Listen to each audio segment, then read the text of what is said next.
Dođi da te poljubim.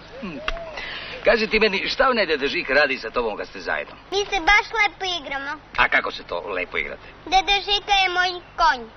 To njemu i priliči. A jel kaže on nešto za mene? Kaže. A šta kaže?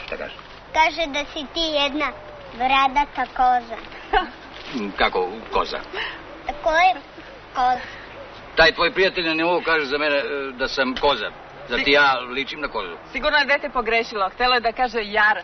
Pa lepo, Boga mi, njemu ličim na kozu, a tebi na jarca. A tvoj Deda Žika liči na konja, da znaš. Milan. A ti se samo šarmantno smeškaj.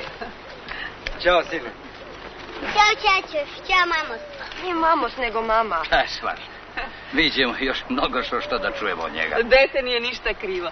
Jok, ja sam kriv. Ti si kriv što si živ. Mišo. Eto je, čuješ?